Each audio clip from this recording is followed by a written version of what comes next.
It was 1981. London was cold, loud, and obsessed with spectacle. And two people, both famous, both deeply lonely, found each other at a dinner party neither of them particularly wanted to attend. Elton John was 34 years old.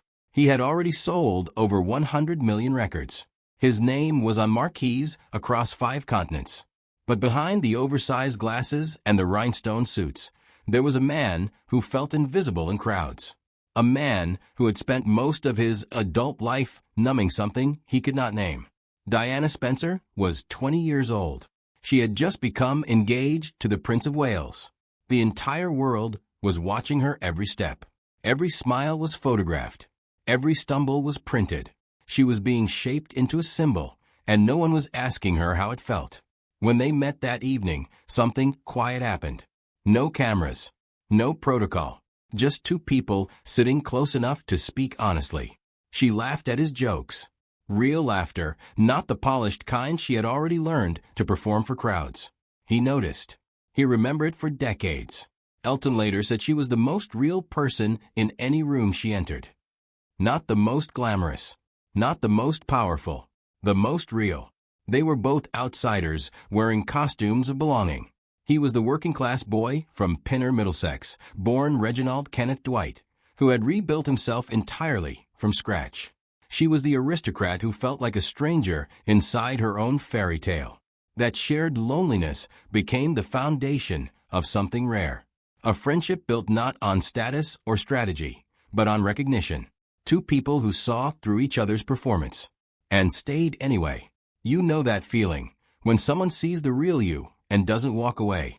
Comment yes if you remember that kind of friendship. Their bond grew fast and deep. But what was it exactly that Diana trusted Elton with?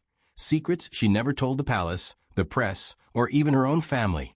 Through the 1980s, while the world watched Diana become an icon, Elton John watched something else entirely. He watched her struggle. Their friendship deepened quietly, away from the flashing cameras and the formal dinners. Phone calls late at night. Private lunches where no photographers waited outside. Moments that never made the tabloids, because both of them fiercely protected what they had built together. Diana was drowning inside the walls of the palace. The marriage to Charles had fractured early and badly. By 1983, she was battling bulimia, a secret she carried with physical pain every single day. The isolation was suffocating. The institution she had married into did not speak the language of emotion. It did not ask how she felt. It told her how to stand. Elton understood isolation in a language most people never learn. He was fighting his own war in those same years. Addiction had wrapped itself around him slowly, then all at once. Cocaine, alcohol, a cycle of excess that left him hollow even at his most celebrated. He performed sellout concerts at Madison Square Garden and came off stage feeling nothing. Absolutely nothing. They did not fix each other. That is the important thing to understand. They did not offer solutions or speeches. What they offered was simpler and rarer. They sat inside each other's pain without flinching. Diana once described their bond to a close confidant as the one friendship where I never had to explain myself. No justification. No performance, just truth. There were dinners at his Windsor home where they laughed until it hurt. She teased him about his wigs. He teased her about her taste in music. For a few hours, she was not the Princess of Wales. She was just Diana. Warm, funny, searingly intelligent Diana. Those hours mattered more than either of them ever said publicly. But friendships, even the truest ones, can crack under enough pressure. If this story is moving you, if you feel the weight of what these two people carried, you already know what to do. In 1997, something between them broke. A disagreement so sharp, so personal, that they stopped speaking entirely. What tore apart a friendship that had survived 15 years? And would Elton ever forgive himself for what happened next? By 1997, both of them had changed. The years had pressed down hard on each of them in different ways. And somewhere in that pressure, something between them finally snapped. The falling out has been described in careful, measured words by those who were close to both camps. But the emotional truth of it was anything but measured. It was raw. It was sudden, and it came from a place neither of them fully expected. The fracture began over a mutual friend. Gianni Versace, the Italian fashion designer who had woven himself into both their lives with warmth and generosity. Diana and Elton had both loved him. When Versace died, shot outside his Miami mansion on July 15, 1997, the grief hit both of them like a physical blow. But grief, when it is big enough, does not always bring people together. Sometimes it tears them apart. At Versace's memorial, tension surfaced. Words were exchanged, not shouted, not dramatic, but precise and cutting in the way that only old friends know how to be. Elton felt Diana had behaved coldly toward someone he cared about deeply. Diana, by several accounts, felt misunderstood, dismissed. They left that memorial not speaking. For weeks, silence sat between them like a wall. No phone calls, no letters. In a friendship that had been built on honesty, the sudden quiet was deafening. Elton John later described that period with visible pain. He called it one of the greatest regrets of his life. Not the argument itself, but the days that followed. The days he chose pride over the phone call that would have fixed everything. He kept thinking there was time. He kept telling himself he would call tomorrow, next week, when the anger softened, when the right words came. The right words never came. Because on August 31, 1997, at 12:23 in the morning, in a tunnel beneath the streets of Paris, Diana was gone. And Elton John was left holding a silence he would carry for the rest of his life. Thousands of people have lived with the regret of words left unsaid. What would you have said if you had one last chance to pick up the phone? In the hours after Diana's death, Elton received a phone call that would change everything. A request so enormous, so emotionally impossible, that most people would have said no. Did he say yes? The morning of September 1st, 1997 arrived gray and stunned. Elton John was at his home in Windsor when the news reached him. He has described that moment in fragments, the way the room felt too bright suddenly, the way sound seemed to stop. He had fought with her. He had not called. And now there was no calling. There was only the terrible permanence of what had happened in that Paris tunnel. He wept for hours, alone. Then the phone rang. On the other end was a representative from the royal family. The request was simple in its words and impossible in its weight. Would Elton John perform at Diana's funeral? Would he stand inside Westminster Abbey, in front of 2 billion watching eyes, and sing? He said yes before he had fully processed what yes would mean. The next question was harder. The original Candle in the Wind, written in 1973 as a tribute to Marilyn Monroe, had been one of Diana's favorite songs. Bernie Taupin, Elton's lyricist and oldest collaborator, received a call within hours. Could he rewrite the lyrics? Could he transform a song about one lost icon into a farewell for another? Taupin sat down and wrote the new lyrics in under an hour. He later said the words came faster than anything he had ever written. As if they had been waiting, Elton received the new lyrics and felt the full weight of what he was being asked to carry. He would need to sit at a piano inside the most watched funeral in human history. He would need to hold himself together for 4 minutes and 57 seconds. He would need to sing about a woman he had loved, argued with, and never forgiven himself for losing, while her 2 young sons sat in the front pew watching him. He practiced the song only once before the funeral. He was afraid that if he practiced it more, he would break before the moment came. On September 6, 1997, he walked into Westminster Abbey wearing a dark suit. No rhinestones, no spectacle, just a man and a piano and a grief too large for any room to hold. The world watched him sit down, and then he began to play. What happened inside Elton John in those 4 minutes and 57 seconds has never been fully told. What did he see from that piano bench? And what did he do the moment the cameras stopped rolling? The Abbey was so quiet you could hear people breathing.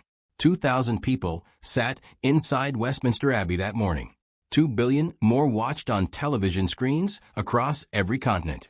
In the streets outside, hundreds of thousands stood in complete silence, holding flowers, holding each other, holding the unbearable weight of a loss that felt personal to every single one of them.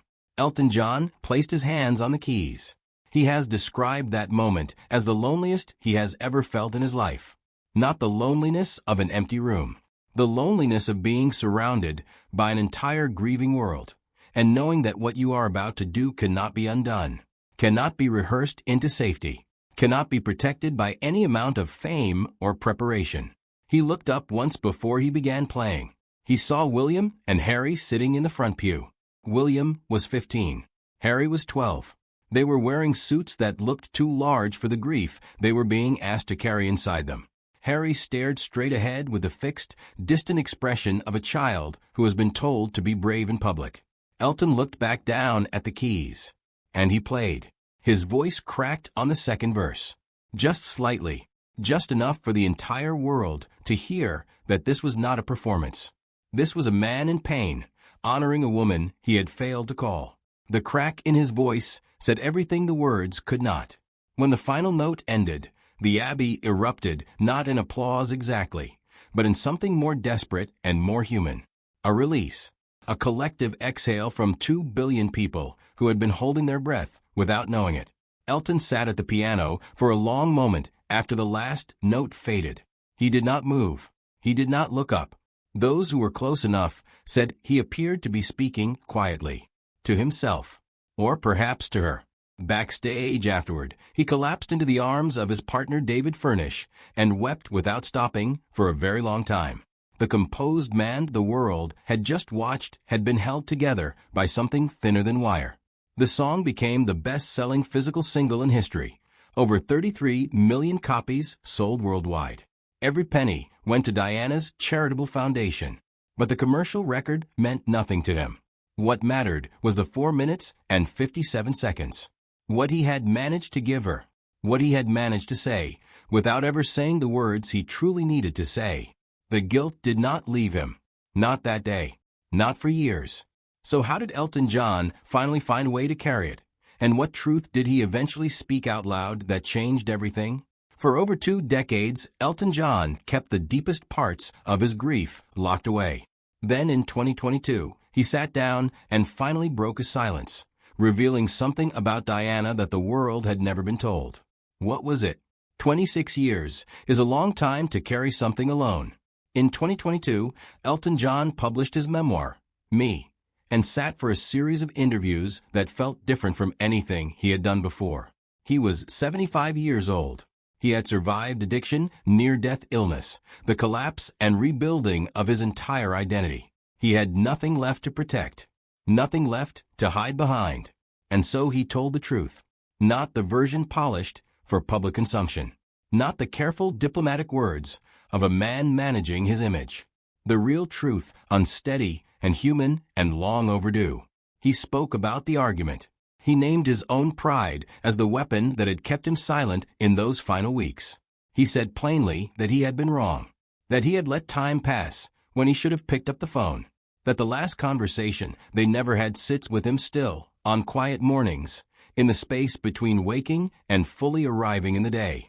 But what he said next was what the world needed to hear most. He said Diana was not who the media built her to be. Not the fragile, tragic figure. Not the passive victim of a cold institution. She was, in Elton's words, ferociously strong. A woman who walked into rooms full of dying people, AIDS patients in 1987, when the entire world was still too frightened to shake their hands, and held them, touched them, looked them in the eyes, and made them feel seen. Elton knew that world intimately. He had lost friends to AIDS. He had watched the disease erase an entire generation of people he loved. And Diana had walked into that darkness without armor, not because she was told to, but because she chose to. That, he said, was her real legacy. Not the dresses, not the fairy tale, not the tragedy, the choosing. She chose empathy when the world rewarded performance. She chose presence when the institution demanded distance. She chose the human beings in front of her over every protocol written to keep them away. Elton John built a foundation in her name. The Elton John AIDS Foundation has raised over $600 million since its founding. Work he has described as the most important thing he will ever do. Work he does, in part, because of what she showed him was possible. He does not perform Candle in the Wind in concert anymore. He has not sung it publicly since the day of her funeral. Some songs, he has said, belong to one moment, one person, one goodbye that can never be repeated. And in that decision, quiet, private, unannounced, lives perhaps the truest tribute one friend has ever paid to another. If this story moved you, there is more waiting. The lives behind the legends, the truths that never made the headlines, are here whenever you are ready.